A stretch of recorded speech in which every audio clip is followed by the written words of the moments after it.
meus amados, bom dia. Vamos para mais um vídeo aqui no canal. Muito bom esse vídeo, tá? É o nosso segundo documentário. Então não esqueça de deixar o seu like e compartilhar o vídeo. É um documentário não muito grande, ele tem 20 e poucos minutos e é muito interessante, tá? É exatamente o que eu falei nos vídeos anteriores sobre a interpretação do sonho de Daniel, a estátua de Nabucodonosor. Tá dentro da linha que eu venho falando aqui no canal.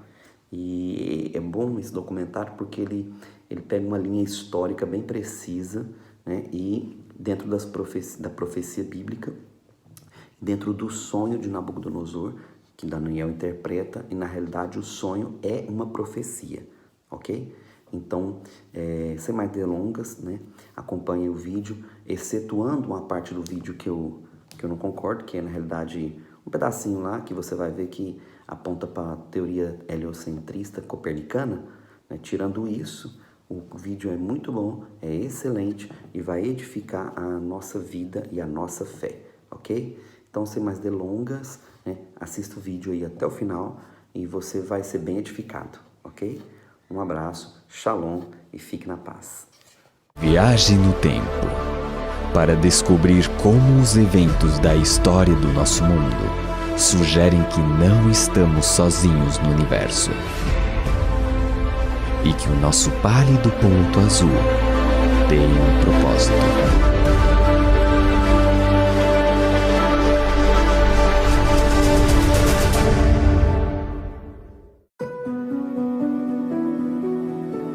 Milhares de anos atrás, em uma área hoje conhecida como o berço da civilização, um rei ambicioso teve uma experiência que moldaria o mundo no futuro. Babilônia foi a maior cidade da Terra e seu legado continua vivo. Passando pela imponente Porta de Ishtar, os viajantes encontraram uma cidade repleta de vida e cheia de ouro e riquezas. Esta joia da antiguidade foi a inveja do mundo. Qualquer pessoa que visitasse a Babilônia, no auge do seu poder, ficaria absolutamente pasmado diante do espetáculo da sua arquitetura e pelo fato de que ali se reuniam na cidade pessoas de todo o mundo. Foi uma verdadeira metrópole. Babilônia se proclamou a primeira cidade do mundo, a primeira cidade que os deuses haviam criado. E essa presunção reflete o fato de que realmente era uma metrópole de ordem e escala que o mundo nunca tinha visto antes. Certa noite, o rei da Babilônia, Nabucodonosor, foi despertado por um sonho incomum. Um jovem escravo hebreu, de nome Daniel, foi chamado para interpretar o sonho. Daniel, como muitas pessoas no mundo antigo, acreditava que os sonhos eram significativos e que Deus se comunicava, ou os deuses se comunicavam através dos sonhos. E Daniel acreditava que o seu Deus, o Deus dos hebreus, sabia o significado e a interpretação deste sonho. Em seu sonho, o rei viu uma estátua gigante feita de ouro, prata, bronze e ferro, com os pés de ferro misturado com barro. Daniel revelou que cada metal representava um poderoso império, que começava com Babilônia como a cabeça de ouro. Ele previu o surgimento e a queda dos impérios.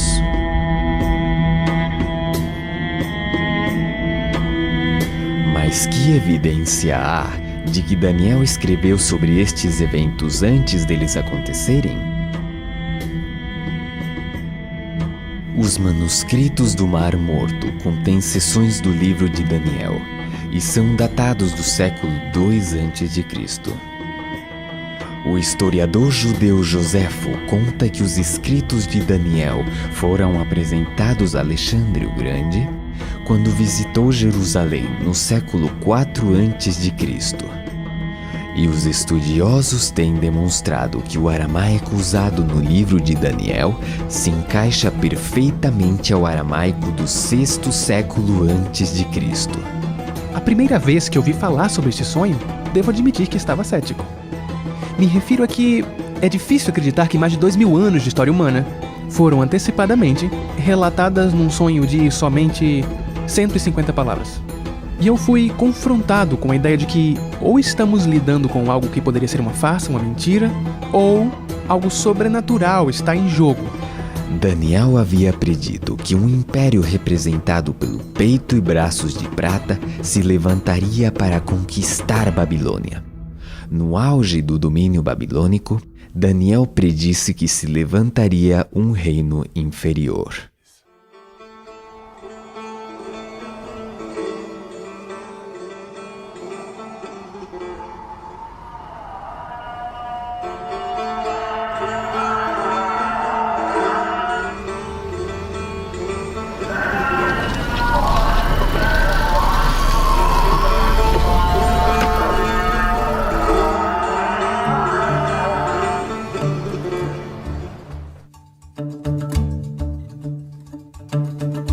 Meu nome é Atefa e vivo em Shiraz,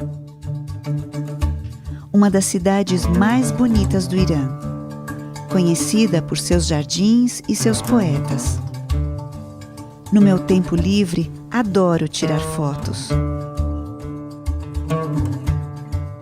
Como mulher muçulmana, fico admirada cada vez que venho nessa mesquita. Muçulmanos, judeus e cristãos consideram Daniel como um profeta sagrado. E mais de 2000 anos atrás, um conquistador se levantaria do leste para liderar uma luta contra o poderoso império de Babilônia.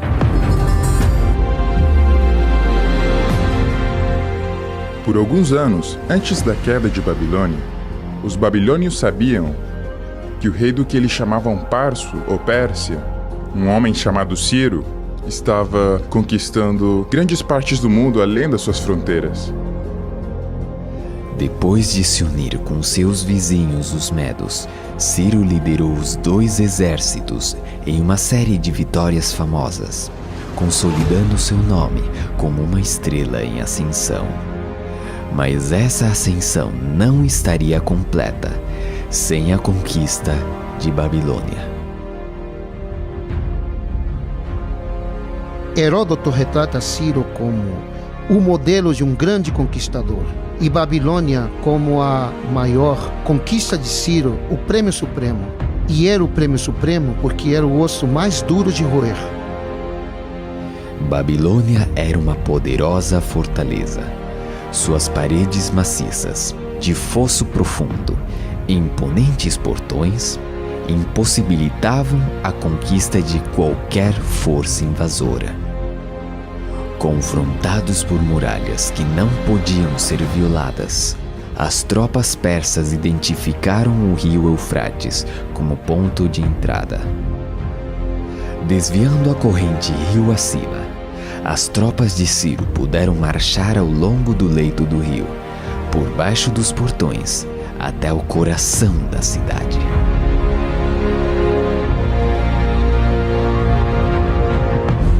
As muralhas de Babilônia pareciam inexpugnáveis a qualquer força invasora.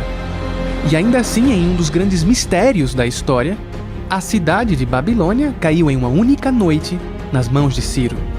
E só então, quando Ciro tomou Babilônia, é que o rei da Pérsia pôde se chamar de o rei do mundo.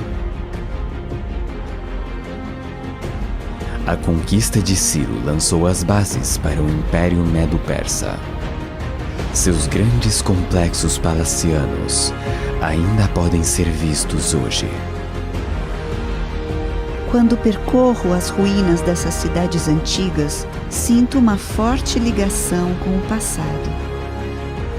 Sinto que o legado e as mensagens do passado continuam vivos hoje.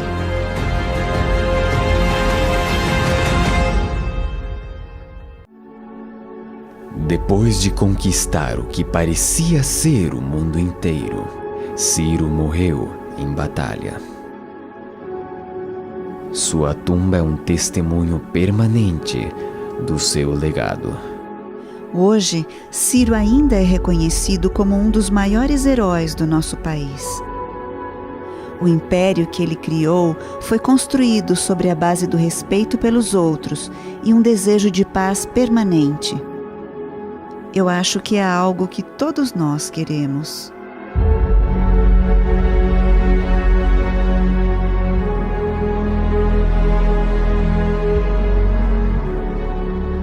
Quando os reis da Pérsia morriam, seus corpos eram enterrados aqui. Sua altura significativa era um símbolo apropriado de seu domínio e força.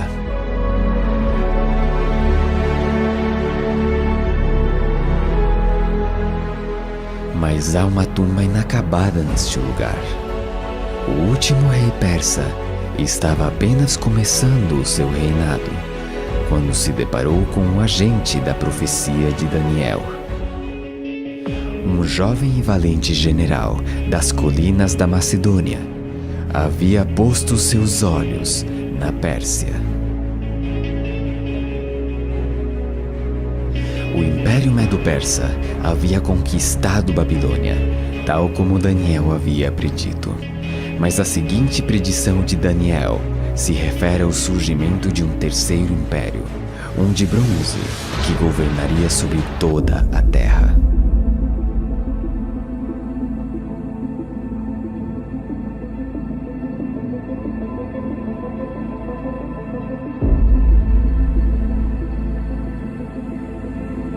Escalar aqui é uma espécie de tradição que passa de pai para filho. Temos rotas fáceis, com rochas pequenas, mas também temos as rochas grandes. A mais alta tem 250 metros. Sentimos medo ao escalar, mas é assim que se desfruta mais. Antes de subir, costumo respirar profundamente. É tranquilo lá em cima. Dá para sentir a solidão.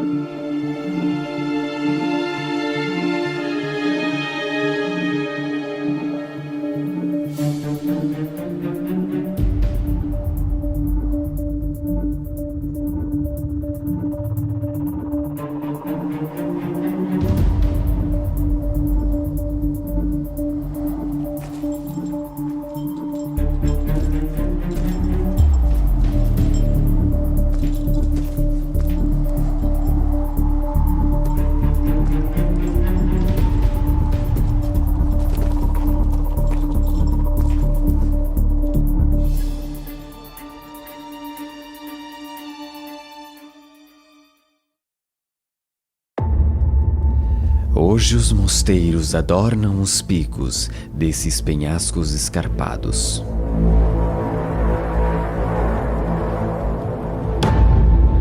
No século XIV, um monge solitário chamado Varlan escalou essas rochas íngremes para construir um mosteiro. Sob o olhar atento de um monge, existe uma pintura representando uma figura-chave da linha do tempo de Daniel. Alexandre o Grande.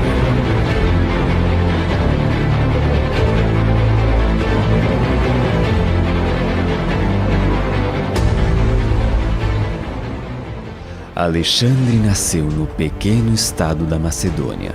Ao se tornar rei aos 20 anos, ele propôs o impensável: invadir o poderoso Império Persa. As primeiras vitórias encheram Alexandre de confiança, mas seria a planície empoeirada de Gaugamela, onde Alexandre arriscaria tudo. Ele invade a Mesopotâmia, no Iraque, consciente de que ao fazê-lo terá um império mundial em suas mãos se vencer. É isso mesmo.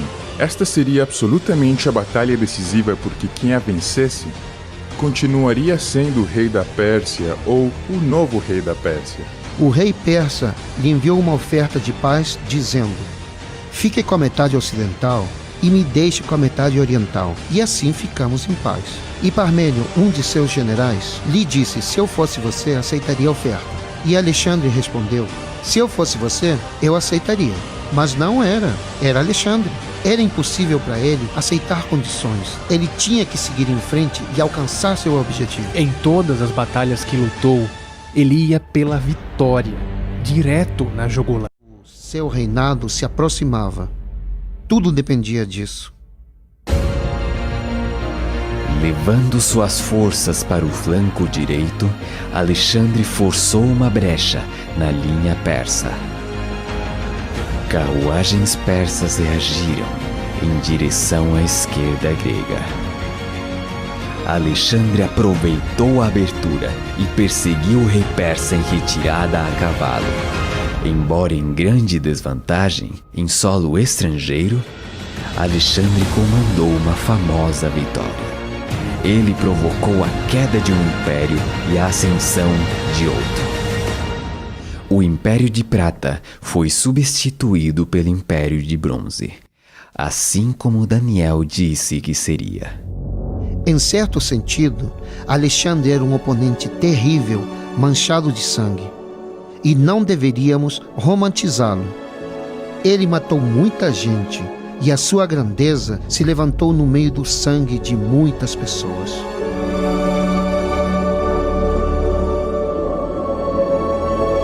Alexandre se estabeleceria em Babilônia, no antigo palácio do rei Nabucodonosor. Mas ao refletir sobre suas conquistas, chorou, porque não havia mais terras para conquistar. Alexandre estava literalmente fazendo história. Ele marca a transição de uma era para outra. Sem a genialidade de Alexandre e sem a revolução militar que iniciou Felipe, seu pai, é perfeitamente possível imaginar um mundo onde o Império Persa ainda existisse. Em muitos sentidos, eu diria, assim como outros já disseram antes de mim, Alexandre Magno foi a sua própria maior criação. Seu império grego havia conquistado o mundo então conhecido com assombrosa velocidade. Um homem cumpriu a profecia de Daniel. Daniel previu que um quarto império tomaria o poder global. Finalmente haverá um quarto reino, forte como o ferro. E assim como o ferro despedaça tudo, também ele destruirá e quebrará todos os outros. Localizada no coração do mar Mediterrâneo, é uma cidade que passou da escuridão a se tornar o centro de um império global. Roma, Caput Mundi, capital do mundo.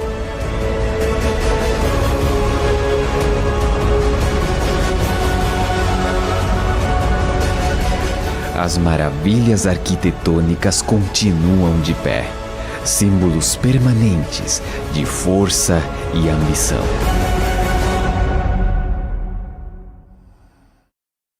Durante mais de 20 anos, Adriano Morabito estudou os alicerces do Império Romano, profundamente escondidos abaixo do solo.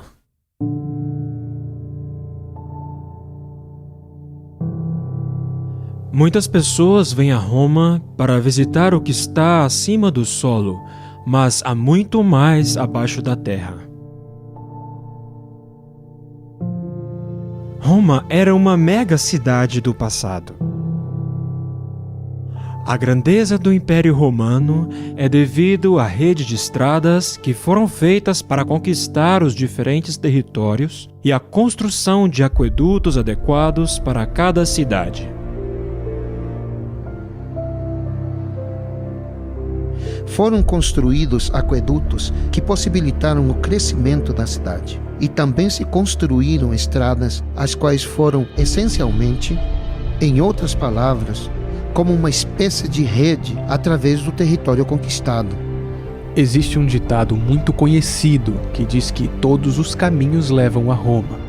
Mas creio que seria melhor dizer que todos os caminhos saem de Roma. As estradas romanas levavam suprimentos e soldados para os confins do império, provocando carnificina e brutalidade por onde passavam.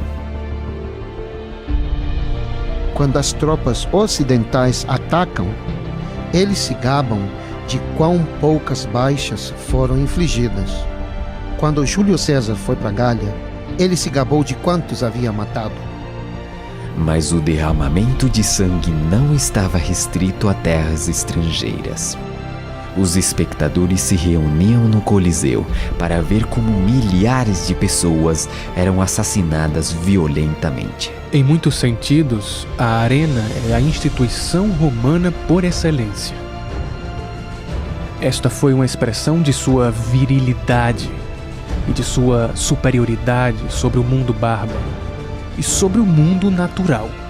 No auge do Império Romano, aproximadamente 1 em cada 5 pessoas do planeta viveu e morreu sob o domínio do imperador. Suas fronteiras estendiam-se do norte da África até a Britânia. Por volta de 476 d.C., as invasões bárbaras tinham reduzido as fronteiras do Império Romano a um tamanho não visto em 6 séculos. Havia predadores nas fronteiras. Os romanos os chamavam de bárbaros. Muitos deles foram dominados pelos romanos e perderam completamente sua liberdade.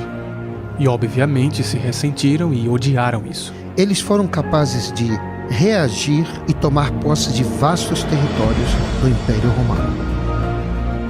Daniel antecipou que o Império Romano iria desmoronar por dentro. E quanto ao que viste dos pés e dos dedos, em parte de barro, em parte de ferro, o reino será dividido, por uma parte forte e por outra frágil.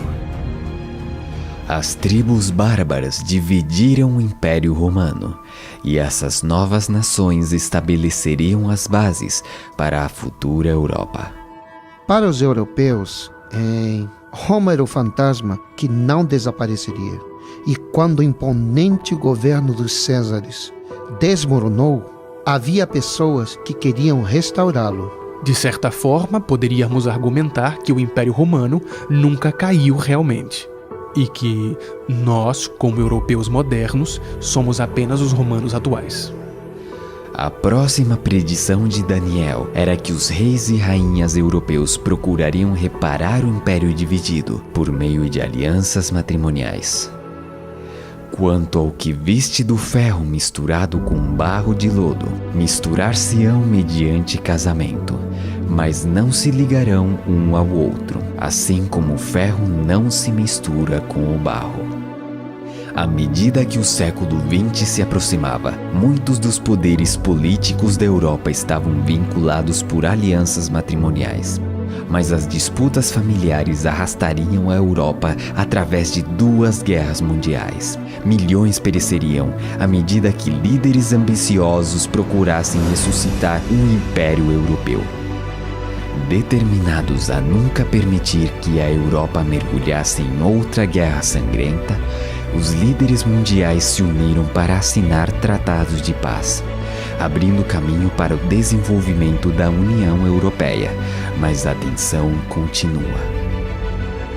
Desde que as fronteiras abertas foram amuralhadas, os medos sociais e religiosos se espalharam pelas ruas.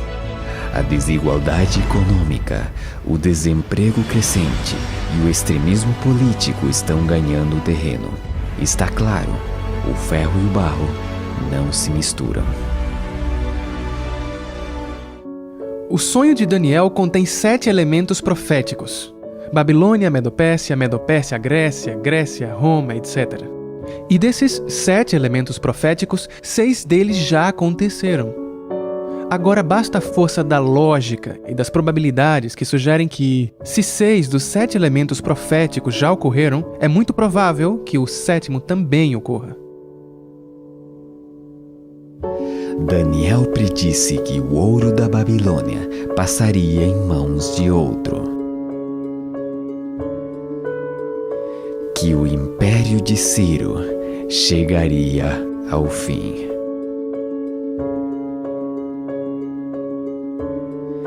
Que o egoísmo e a cobiça dos impérios do homem nunca poderiam ter sucesso. Que a força e a brutalidade do Império Romano encontrariam seu rival.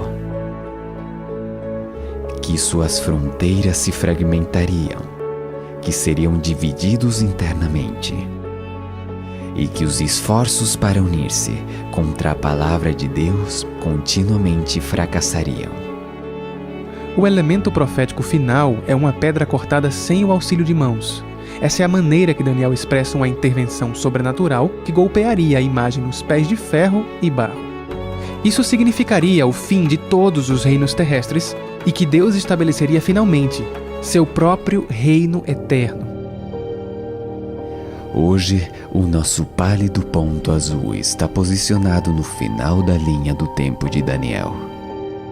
Ele antecipou que durante o tempo da Europa moderna, Deus retornaria à Terra para estabelecer seu reino eterno.